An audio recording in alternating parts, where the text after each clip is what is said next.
Parle-G is one of the most popular biscuits of India. It was made to make biscuit available to common people of India. Parle-G is still one of the India's number one biscuit brand. Every Indian has tasted the Parle-G biscuits, even if it is just once, and they have all loved its taste. No matter how you eat it, plain with tea, coffee, milk, or even water, Parle-G biscuits in which G stands for genius are loved by all. They can be called the staple biscuits of India, especially with tea. You will find them in almost all the households in India. They are nutritious and tasty. They are famous for Parle-G girl whose face has been associated with these biscuits for as long as one can remember. But do you know how these favorite biscuits of India came into being?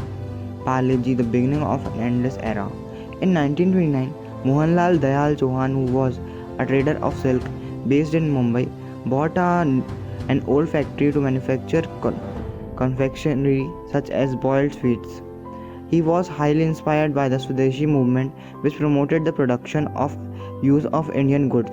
Chauhan sailed to Germany to learn the art of confectionery making. He returned in 1929 with required skills and high-tech machinery. Chauhan's small factory was situated between the villages Elara and Parla and employed just 12 men with the Chauhan family themselves, serving multiple roles like engineers, managers, and confectionery makers.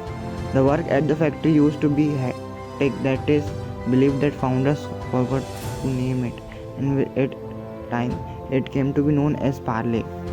Parle's first product was an orange candy. Then they started making other confectioneries and toffees. It was only 10 years later that the biscuit making operation began in 1939.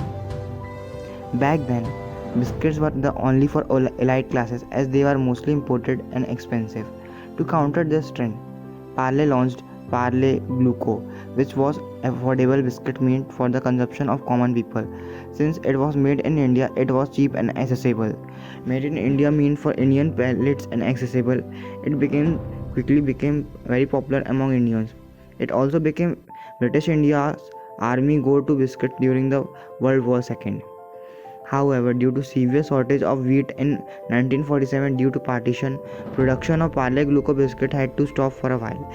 At that time, Parle requested people to consume the biscuits made of barley, for they were just as healthy. In 1960, Parle company came face to face with the other competitors in the market. Many other companies began launching their own glucose biscuits, like Britannia launched its first glucose biscuit named Glucose D. The similar names confused many people and the sales got divided. The Parle company decided to change its packaging to differentiate itself from the others. The new packaging is what we see today, a white and yellow striped plastic packet with red Parle logo and the photo of a famous Parle girl on it. Although the new packaging appealed to children and their mothers, it still didn't appeal to mass. So Parle decided to change the name of the biscuit to Parle-G. And unlike what advertisements may make us believe, the G in the Parle-G stand for gluco or glucose and not genius. Shocking, right? Parle-G also changed their packaging to low-cost printed plastics to avoid duplication by other companies. At that time, Parle released the tagline often imaginated, never equaled, which was to be the cheekiest tagline ever. Parle-G has run brilliant advertisement campaigns throughout the years.